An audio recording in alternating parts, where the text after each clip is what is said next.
Assalamualaikum warahmatullahi wabarakatuh. Berjumpa lagi dengan saya, Dr. Akal ya, di channel kesayangan kita, Hidayah Mualaf Channel. Channel yang mengedukasi dan menghibur.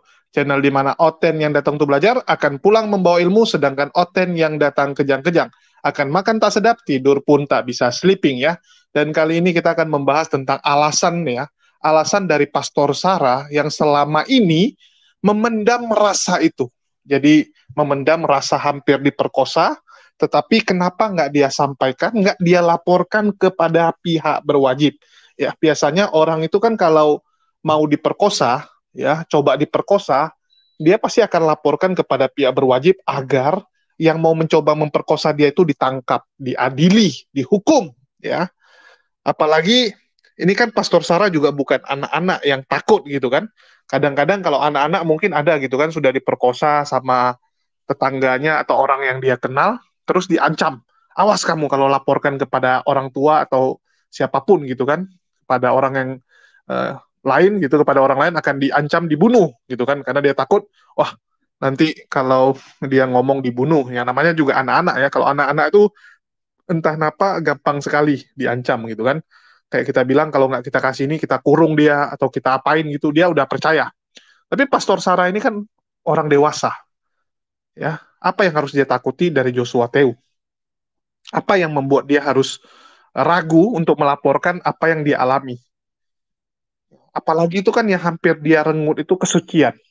Kecuali memang nggak suci lagi, lain cerita gitu kan. Ya kalau memang dari awal dia pun memang bukan perawan atau sudah sering melakukannya, ya nggak masalah. Tapi ini kan sudah hampir direnggut. Ya, dia bilang dia punya kesucian. Dia bilang dia masih perawan gitu kan. Apalagi kita bicara ini ya sudah di oral gitu, itu kan udah kelewatan. Sedangkan kayak perempuan aja kayak dipegang-pegang gitu kan, dipegang-pegang ke daerah-daerah tertentu itu sudah pelecehan, itu bisa dilaporkan. Ya, pantatnya dipegang atau apanya dipegang itu udah pelecehan, bisa dilaporkan. Ini udah sampai di oral ya, kata-katanya bukan saya yang bilang ya, dia yang bilang sudah di oral, itu kok mau gitu dengan gampangnya melupakan gitu. Ya, apa yang membuat Pastor Sarah itu dengan gampangnya ya udah nggak usah dipermasalahkan, baru sekarang dipermasalahkan. Kalau sekarang dipermasalahkan, apa yang bisa dijadikan bukti? Contoh, ya, yang bisa dijadikan bukti itu adalah visum pertama. Ada visum, ya, ada istilahnya bekas, misalnya kukunya itu ada kulitnya siapa nyangkut, ya, terus di visum dicek memang ada perlawanan yang melakukannya itu memang si Joshua Teu mau paksa si Pesara memberontak, ada bekas misalnya genggaman dari Joshua Teu di tangannya Pastor Sarah, itu bisa divisum, ya bisa dicek. Atau kedua, ya bisa dicek adanya bekas air titik-titik gitu kan, atau air liur lah, karena ini kan belum sampai masuk barangnya. Ya, Pastor Sarah bilang belum masuk barangnya si JT, artinya ada air liur gitu, misalnya air liurnya si JT yang mengoral, ya mengoral si Pastor Sarah, ya itu bisa dicek juga. Tapi bagi teman-teman yang belum nyambung ya, silakan cek di konten debat panas ya. Kita ada taruh di debat panas masalah hal ini, karena di HMC saya nggak bahas ini. Ya, oke, kita lanjut dulu. Bagi yang nggak tahu channel debat panas ya, kalian cek di channel debat panas, tinggal ditulis saja gitu. Oke, jadi kita lanjut. Kalau masalah oral ini kan artinya ada air liur ya, air liur yang bisa divisum gitu. Air liur yang bisa diambil sampelnya ya, bukan divisum. Kalau yang pertama visum, yang kedua diambil sampel gitu. Kalau diperkosa biasanya air mani, kalau baru di oral ya air liurnya gitu kan, karena di oral. Terus yang ketiga CCTV, CCTV ya, atau kesaksian orang ya. Dalam kasusnya Pastor Sarah ini serba susah kalau sekarang dia laporkan. Ya, saya juga bingung kenapa setelah setahun baru sekarang dilaporkan. Kalau sekarang dilaporkan, tiga-tiganya udah nggak ada. Bekas visum udah nggak mungkin.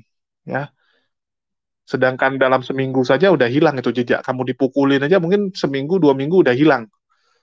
Ya, liurnya juga udah karena udah mandi ya. Kecuali si Pastor Sarah dari tahun lalu nggak mandi-mandi sampai sekarang gitu kan. Ada orang kan gitu dia barusan salaman dengan artis idolanya, ya sengaja dia nggak cuci-cuci tangan, tangannya dijagain gitu kan. Karena ada bekas salaman dengan seseorang yang sangat dia gandrungi, ya dia idolakan, sehingga dia nggak mau cuci tangan untuk sekian waktu. Jadi kalau Pastor Sarah kan nggak mungkin juga dia nggak cuci bagian yang dijilatin sama si Joshua Teu sampai setahun gitu ya, karena ini tahun lalu. Aneh gitu kan. Terus kalau kita bicara alasannya apa ini? Apa alasan Pastor Sarah sehingga menutupi hal tersebut? Ya, mungkin kita dengar dulu pengakuan langsung dari Pastor Sarah ya.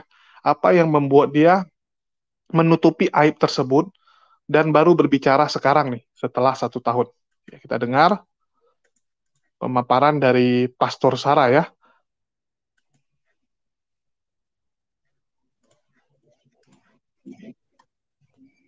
Karena begitu kejadian saya ceritakan, tentu saya ceritakan ke om saya dong, ke Samuel Siahaan. Saya ceritakan ke saudara saya yang adalah teman dekat saya juga, itu namanya Kristi Depari. Ya. Tetapi mereka melarang saya untuk mengungkap itu waktu itu. Kalau saudara bertanya, kenapa kok baru diungkap sekarang? Bilang aja suka sama suka atau apa. Terserah saudara, pikiranmu saudara. Karena waktu itu begitu kejadian itu saya langsung kasih tahu ke om saya, Tulang Samuel Siahaan, dan juga Kristi Depari. Saya sebut namanya karena memang ini ceritanya real, fakta, ya. Ini kebenaran. Tapi mereka bilang jangan dulu, kita harus pikirkan dulu ini bagaimana, kan tahan dulu lah. Setidaknya kan nggak ada yang terjadi sesuatu yang bagaimana. Memang dia yang penting kita tahu dia memang kurang ajar ternyata dia ya. Om saya marah banget ya. Besar cabul juga dia tuh, pengajar itu, siapa itu, biadab kayak gitu ya. Om saya udah marah banget ya, om saya gitu ya, hampir ngamuk, hampir menghajar dia juga waktu itu. Terus gimana Tulang? Tapi kan saya serba salah karena gini, Tulang saya sama Kristi ini bilang karena pada saat itu kan lagi pergejolakan doktrin Allah Tritunggal dan juga Oneness ya. Bagaimana seandainya kalau orang tahu kelakuan si Joshua Teu nanti jadi merembet ke Oneness. Nanti orang bilang, Oneness begini, terus mencoreng nama baik Oneness. Sedangkan di YouTube ini, untuk pada saat ini, Oneness itu baru kita saja gitu. Yang berani bicara itu di YouTube. Nanti kalau terus ada tiba-tiba ada kasus gini, apa nanti kata orang. Jadi saya menahan demi pengajaran, demi nama baik pengajaran. Saya diam demi itu gitu loh. Selain itu karena memang dia kan picik ya. Dia bisa memutarbalikkan cerita. Karena saya juga kenal karakternya. Saya menjiwai otaknya lah ya. Dan saya orang konseling. Makanya saya bilang tidak perlu harus sampai berbulan-bulan atau bertahun-tahun untuk bersama-sama dengan mereka ini untuk mengenali mereka. Hanya beberapa hari aja misalnya bersama ngobrol atau menghabiskan waktu bersama-sama mereka ini sebenarnya sudah sangat tahu seperti apa mereka. Khususnya si Joshua Teu ya. Nah, seperti itu. Oke, teman-teman sudah dengar ya. Jadi yang membuat dia menahan diri adalah gara-gara ada yang si Christine Depari sama si Samuel Siahaan ya. Samuel Siahaan adalah gurunya Paul Jang, guru Paul Jang dan yang mengajarkan Paul Jang untuk jadi Oneness juga. Dia salah satu pentolan kekristenan ya. Bagi teman-teman yang sudah menonton channel HMC lama, tentu saja sangat familiar dengan Samuel Siahaan, Oneness ya.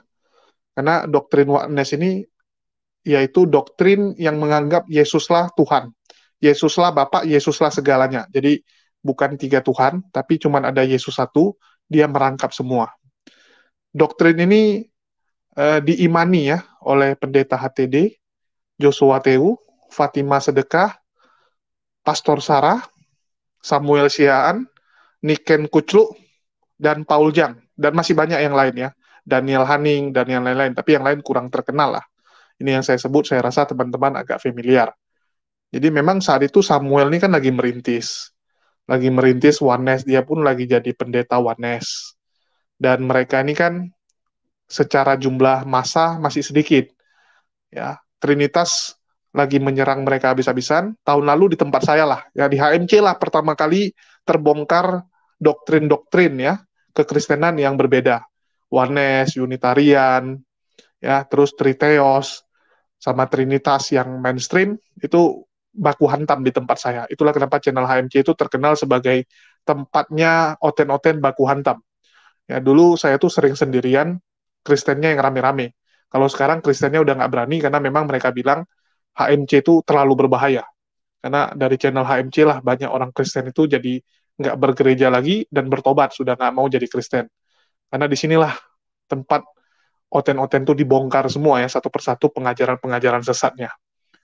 Jadi karena rasa takut bahwa Oneness ini akan dijadikan kambing hitam, akan diserang, ya akan diserang sehingga ini menahan Pastor Sarah untuk melaporkan apa yang dilakukan Joshua Teu kepada dirinya.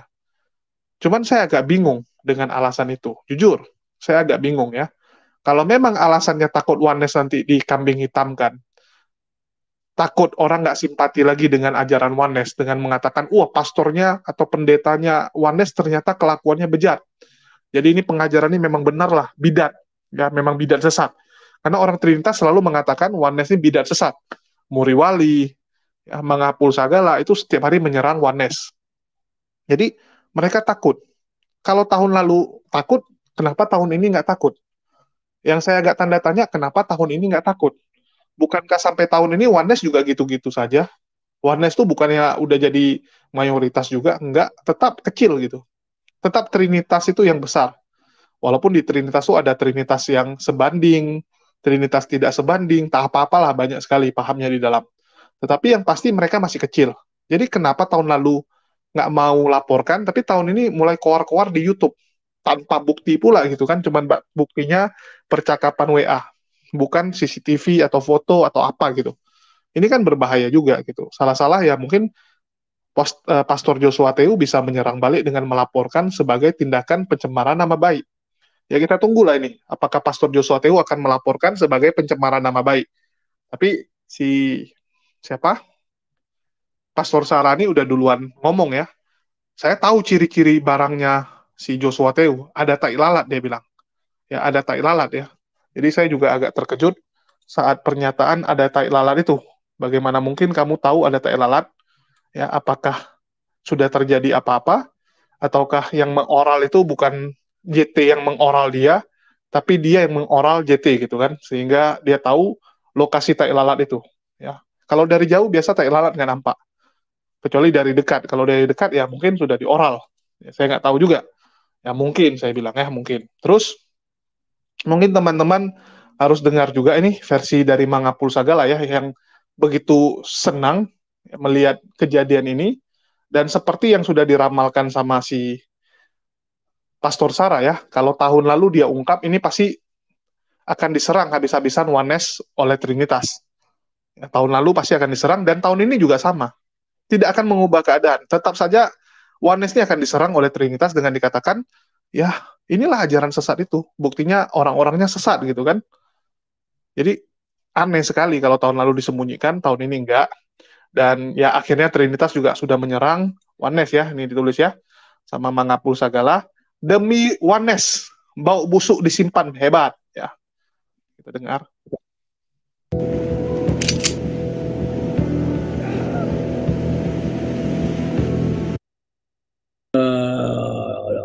Penganut Oneness dengan penganut Tritunggal ya, maka memang Bapak Joshua Teu dikenal sebagai orang yang sangat gigih melawan. Bahkan Pak Joshua Teu mengatakan bahwa ajaran Tritunggal itu ajaran paganisme, ajaran kafir, begitu. Dan kita coba jelaskan, tetap aja dia ngotot. Dan itulah membuat salah satu video saya viral ketika saya masuk ke kanalnya. Saya menjelaskan Tritunggal, saya bilang supaya dia belajar, supaya saya bilang bahwa Pelagius itu, Sabellius itu ada, Sabellianisme itu ada, pengajarannya ada. Wah, dengan garangnya dia berkata, si Panggaron kau, dimaki-maki lah saya waktu itu, dan Baradat kau, dan seterusnya. Allah Tritunggal tidak ada Alkitab, itu ajaran paganisme, ajaran kafir. Padahal yang belajar teologi tahu bahwa kebenaran Allah Tritunggal itu sudah ada sejak gereja mula-mula. Kalau kita belajar gereja perdana, kita akan melihat itu. Pengakuan iman gereja mula-mula itu tidak pernah dipisahkan dengan Yesus Kristus sebagai Allah dan Roh Kudus sebagai pribadi ketiga. Itu bukan muncul di abad keempat, seolah-olah itu dimunculkan. Tetapi kalau kita kembali ke abad kedua, para pertama abad kedua itu jelas tulisan dari bapak-bapak gereja. Atau kalau kita mundur ke dalam masa Alkitab itu jelas ya, ketiga Injil Sinoptik, lalu Injil Yohanes lebih menegaskan lagi. Ya karena kita ingat waktu itu ajaran kita itu oneness itu lagi heboh kan, lagi ribut waktu itu, dan hanya kelompok kita yang gigih mempertahankan itu. Gimana ya nanti kalau saya bongkar itu apa tidak menjadi masalah? Nah rupanya kan tulangnya Pastor Sarah ini, Samuel Siahaan juga adalah oneness ya, udah pernah kami bicara, dia masuk ke kanal saya dan ada itu di video saya. Sangat kuat beliau memahami oneness, tapi saya kira sih pemahaman dia itu kayaknya dugaan saya pemahaman yang jujur. Begitulah pemahamannya tentang Allah yang benar.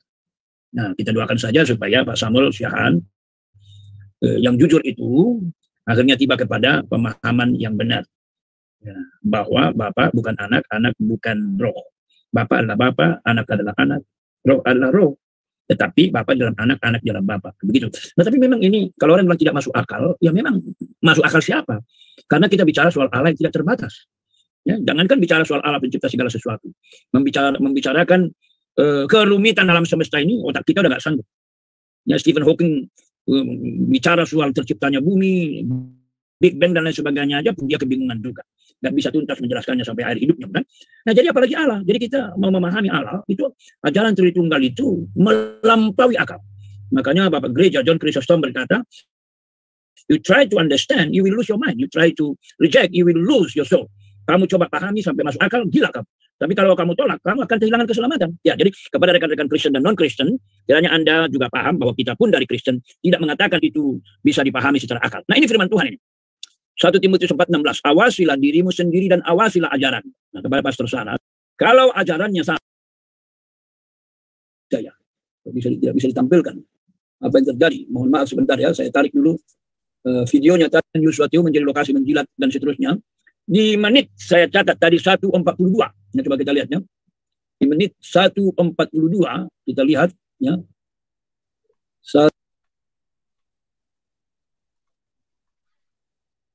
Ya, ini dia komen yang tadi kita putarkan ya, 1 jam 42 menit, yaitu komen yang sama.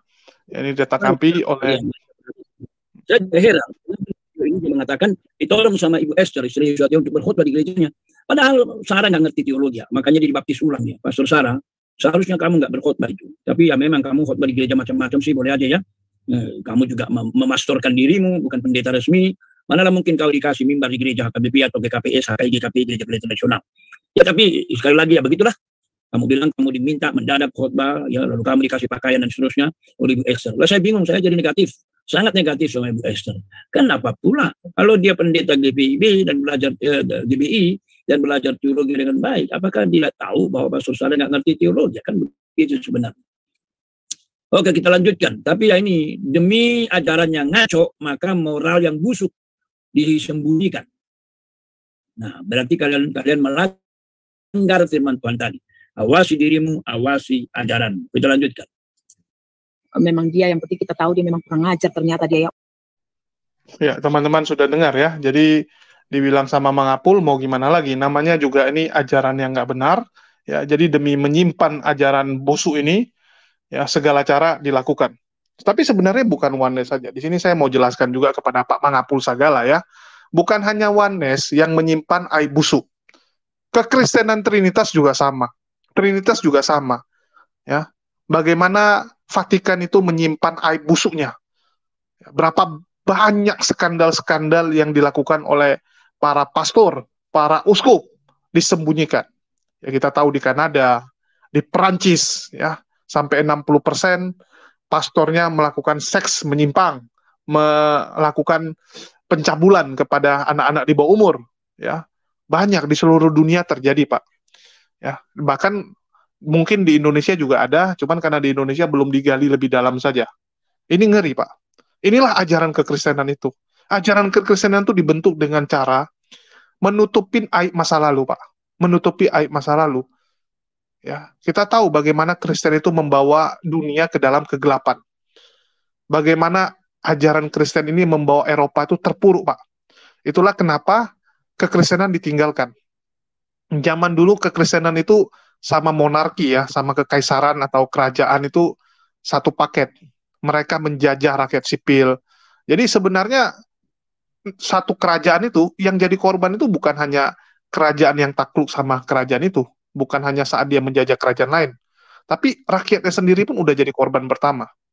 Ya, misalnya kamu tinggal di kerajaan X, Raja X ini parah sekali. Raja X ini parah sekali orangnya, bejat. Ya. Walaupun kerajaan X ini nggak menyerang kerajaan lain, nggak menjajah kerajaan lain, yang jadi korban siapa? Rakyatnya. Rakyat kerajaan X ini jadi korbannya. Ya. Itulah sering kita melihat raja-raja di Eropa tuh raja-raja gila. Kenapa? Karena mereka dilantik oleh kekristenan, Pak. Kekristenan ini yang melantik mereka dan mendidik mereka. Raja-raja itu dididik secara Kristen. Pengajaran zaman dulu untuk raja-raja, pangeran-pangeran, ya itu semua pengajaran secara Kristen, Pak. Ya, itu satu paket. Yang jadi penasehat bagi raja-raja di Eropa itu dulu adalah uskupnya. Uskup-uskup setiap kerajaan itulah yang menjadi penasehat bagi raja dalam bertindak, dalam memperlakukan rakyatnya.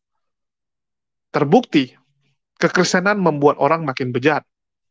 Itulah kenapa saat zaman dulu, ya saat rakyat sudah memberontak, rakyat sudah tidak tahan dengan namanya monarki, ya sudah tidak tahan dengan kekaisaran, dengan kerajaan yang absolut kekuasaannya, mereka melakukan pemberontakan.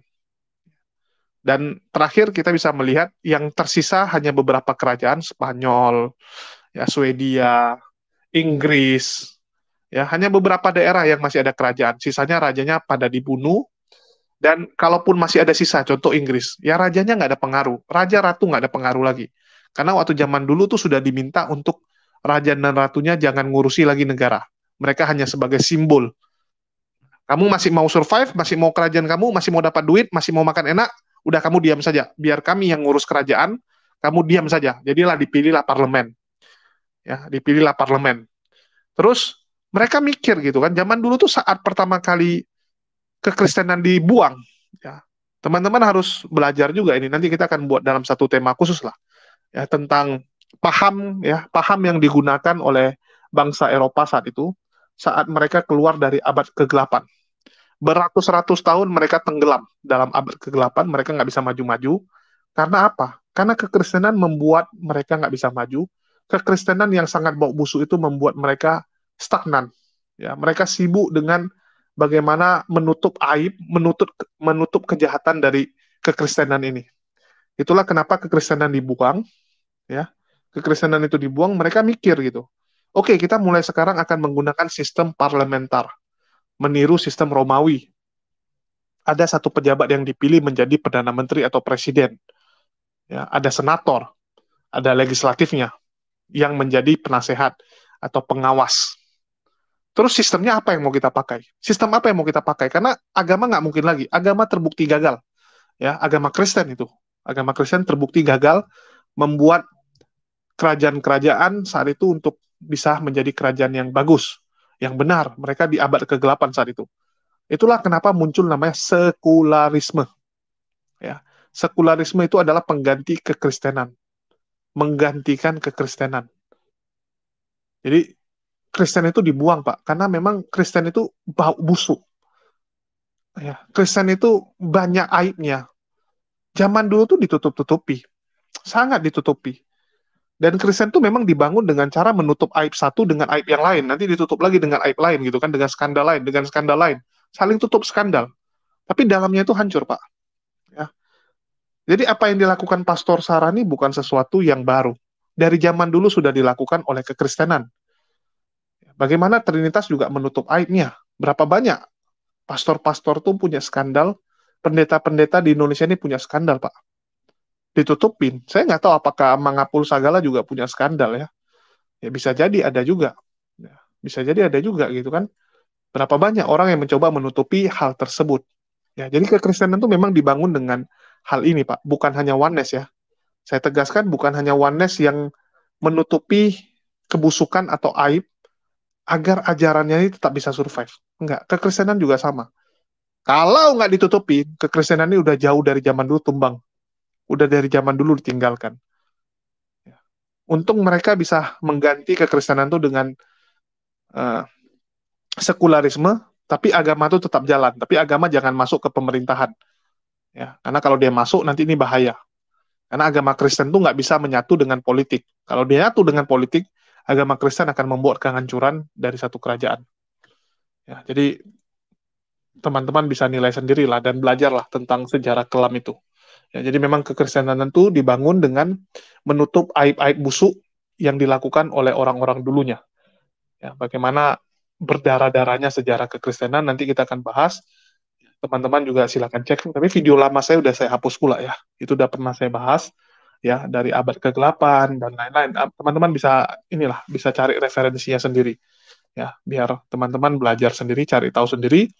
Ya, jangan hanya dari saya, karena saya lebih suka gitu. Teman-teman cari sendiri, begitu kalian menemukan, kalian baru sadar gitu ya. Terutama teman-teman Kristen.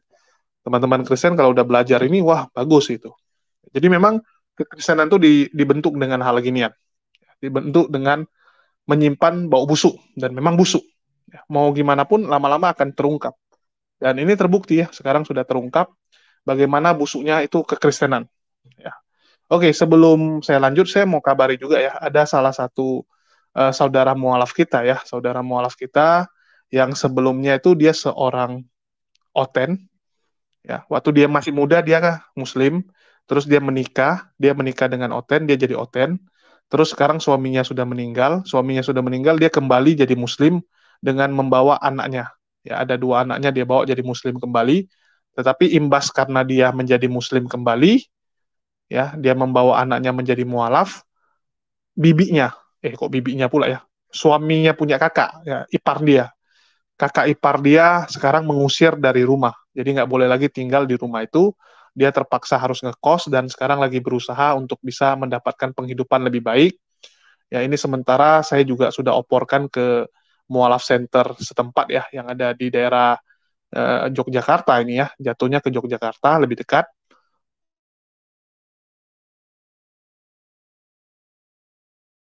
Tapi belum ada tanggapan, jadi sementara mungkin saya bantu seadanya. Lusa jam 12 saya tutup. Nah, untuk itu sudah saya tulis banner berjalan ya, ada 2 nomor rekening, yang satu lagi untuk indomisasi kepada dokter Akal dan juga tim ya, karena kita juga butuh Indomie ya, lumayan juga bisa makan Indomie. Ya, jadi ada 2 rekening. Yang pertama yang ujungnya 2318 untuk mualaf tersebut, untuk ibu tersebut. Yang kedua untuk indomisasi dokter Akal ya, untuk bisa makan Indomie dan beli makanan. Oke, kita lanjut. Jadi kalau dibilang alasan Pastor Sarah ini menutupi aib tersebut karena takut oneness bermasalah, kenapa sekarang diungkap? Kenapa sekarang diungkap? Ya, ini membuat saya agak bingung.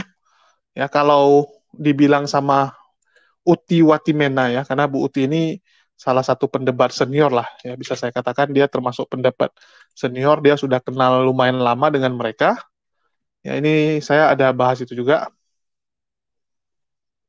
Ya, ini saya bahas, saya share screen ya.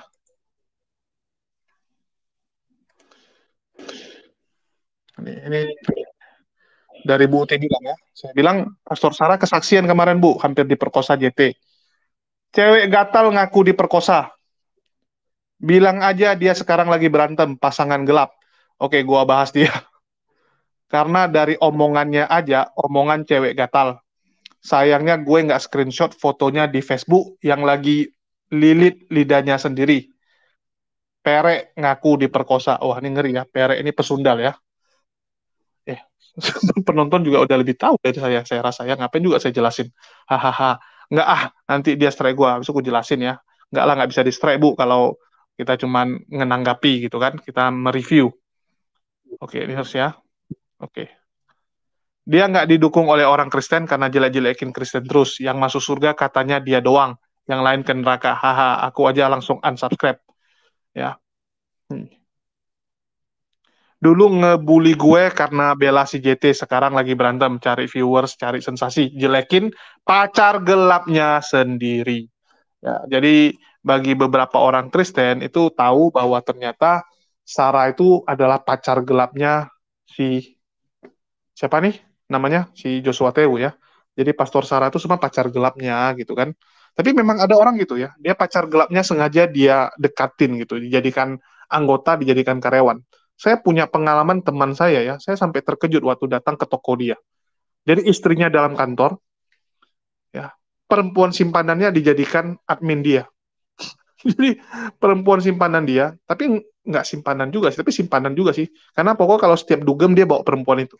Jadi perempuan yang setiap hari dia bawa dugem itu tiba-tiba jadi kerja sama dia. Jadi begitu saya ke toko dia, saya terkejut. Gila ini kok tiba-tiba ada perempuan itu ya. Saya kenal ya, karena saya juga diajak gitu kan. Kalau dugem, kadang-kadang saya ikut dia juga gitu. Ikut dia dan dia bawa perempuan itu gitu. Itu perempuan dia memang. Ya, saya bilang, ih ini kok bisa kerja sama dia gitu. Jadi di depan perempuan itu, di dalam, ya sedangkan yang di dalam istrinya gitu. Saya sampai, wah gila ini kawan. Ya mungkin itu juga yang dilakukan oleh Joshua Tewu gitu kan. Supaya gampang, jadi pacarnya itu ditaruh di satu apartemen yang sama dengan dia, tapi beda unit. Ya, misalnya dia di lantai 15, pacarnya nanti di lantai 12 gitu kan. Jadi gampang. Ditanya istrinya kemana, oh ke bawah beli makan gitu kan. Tap, turun ke bawah. Ya, 3 jam kemudian baru balik. Ditanya sama istrinya, kok lama kali kamu makan? Oh tadi ada ketemu sama si Budi ya di bawah, jadi kami ngobrol. Jadi caranya seperti itu. Ya bahkan di komplek saya ini ada yang lebih ngakak lagi. Jadi di komplek saya ya, di komplek nyokap saya sih, bukan rumah saya ya, yang rumah nyokap itu banyak orang-orang kaya ya, orang-orang kaya tuh dia juga punya simpanan tuh dibikin di samping, jalan samping. Jadi komplek saya tuh termasuk komplek yang cukup kacau juga gitu, karena sama tetangga nggak pernah ngobrol. Ya, saya nggak pernah ngobrol sama tetangga kiri dan depan saya. Yang pernah saya dimaki sama tetangga depan saya karena parkir lewat dikit ke tempat dia. Sedangkan kanan saya baru baik. Ya, kanan saya baru baik. Sering kayak kami masak kasih ke dia, dia sering juga misalnya ke luar negeri pulang dia kasih ke kami oleh-oleh. Ya, sedangkan yang lain nggak. Jadi komplek nyokap saya itu terkenal memang antisosial gitu. Kiri sama kanan nggak baik, nggak dekat. Ya, terus banyak orang ya gitu. Dia nanti punya simpanan dia taruh di jalan sebelah. Ya, jadi rumahnya ada di jalan A, dia punya simpanan di jalan B gitu. Supaya dia gampang gitu kan. Sambil nanti bilang jalan-jalan sore atau cuman ngapain gitu kan jalan kaki dia ke sana. Udah, inilah kacaunya gitu dunia sekarang ya. Saya nggak tahu hubungan Pastor Sarah dengan JT, tapi dari selintingan-selintingan yang saya dengar memang PS Sarah ini simpanannya gitu ya. PS Sarah ini memang simpanannya si JT, salah satu dari sekian banyak koleksi janda Salome yang dikatakan oleh HTD ya, salah satu karena memang banyak itu, bukan satu dua perempuan, banyak perempuan yang jadi simpanannya JT menurut yang disebutkan oleh orang-orang ya. HTD ngomong, terus ini Utiwati Mena juga ngomong, ya bahkan ada beberapa yang ngomong juga yang mungkin teman-teman juga nggak gitu kenal, jadi nggak saya tampilkan. Ya Niken juga pernah ngomong, Niken juga pernah ngomong ya, karena Niken juga dekat sama Samuel Sihaan dan mereka, karena satu Oneness mereka, satu aliran, ya satu aliran Oneness. Jadi itulah yang terjadi, kenapa Pastor Sarah itu nggak mau ngomong, mungkin kemarin itu ya masih dibiayai, masih dibayar. Tetapi kan kita dengar kabar 2 bulan yang lalu ya, 2 bulan atau udah 3 bulan sekarang ya, kurang lebih udah 2 bulan yang lalu, 3 bulan yang lalu itu digrebek dia.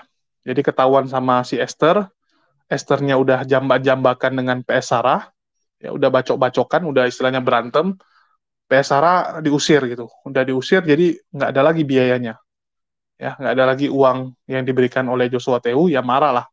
Namanya perempuan yang gituan, kalau udah nggak dikasih duit ya ngamuk lah. Ya, kalau selama masih ada duit, ya damai-damai. Begitu duit yang dijanjikan sudah melayang, nggak ditransfer lagi, ya ngamuk. Inilah yang terjadi. Oke, mungkin dari sini teman-teman bisa melihat ya bagaimana ajaran ini memang dibuat, disampaikan dengan cara menutup kebusukan. Ya, menutup kebusukan dengan skandal-skandal lain, dengan berita-berita lain, agar penganutnya nggak tahu betapa jeleknya ajaran agama ini, betapa busuknya ajaran agama ini. Ya, teman-teman Oten, kalian coba renungkan baik-baik apa yang saya katakan. Kalian cek di gereja kalian apakah ada seperti itu juga. Ya, kalau ada seperti itu tinggalkan. Jangan kalian bilang, oh enggak apa-apa bang, saya ke gereja itu bukan ngelihat pendetanya, saya lihat Tuhan. Pendetanya seperti itu nggak apa-apa gitu. Memang pendeta di tempat saya seperti itu. Tapi saya nggak peduli dengan pendeta saya cari Tuhan. Menurut Anda, apakah gereja yang punya pendeta seperti itu akan diberkati Tuhan? Nggak mungkin. Roh setan yang ada di gereja seperti itu. Ya, kalau pendetanya, ya orang nomor satunya itu orang nggak benar, maka roh setan lah yang akan turun ke gereja tersebut. Jadi jangan ngomong sama saya hal seperti itu ya. Saya sering melihat teman-teman Kristen saya yang sampai sekarang misalnya gerejanya ada skandal. Dia bilang, ya jangan lihat orang lah, lihat Tuhannya gitu kan. Gimana kamu mencari Tuhan di tempat yang jelas-jelas itu kotor? Nggak akan bisa. Nggak mungkin Tuhan turun ke tempat seperti itu. Cari gereja lain, ya udah nggak apa-apa gitu. Atau keluar dari kekristenan. Yang paling benar tuh ya jadi mualaf. Ya, saya nggak mau maksa orang mualaf karena bukan tipikal saya maksain orang mualaf. Cuman kalian redungkan baik-baik. Jadi jangan buat alasan seperti itu. Sama kayak banyak gitu. Gereja-gereja terjadi skandal, mereka selalu beralasan, ya jangan lihat pendetanya lah, lihat gerejanya. Gimana caranya gitu. Yang benar sebenarnya kalian udah malas ke tempat lain, karena udah kebiasaan gitu kan. Tiap minggu ke sana, jadi memang kayak badan tuh udah nyaman ke sana. Ya bangun jam berapa, setiap hari minggu, nyetirnya ke sana, udah situ gitu. Teman-teman pun semua di sana, jadi udah nyaman. Sebenarnya bukan kalian mencari Tuhan, kalian mencari kenyamanan, bahaya. Renungkan baik-baik. Kalau kalian memang mencari keselamatan, mencari Tuhan, tinggalkan yang gituan. Ya, semoga kalian bisa menangkap ya apa yang saya sampaikan. Makasih buat teman-teman yang udah nyimak. Di akhir kata saya ucapkan wassalamualaikum warahmatullahi wabarakatuh. Sampai jumpa di lain kesempatan.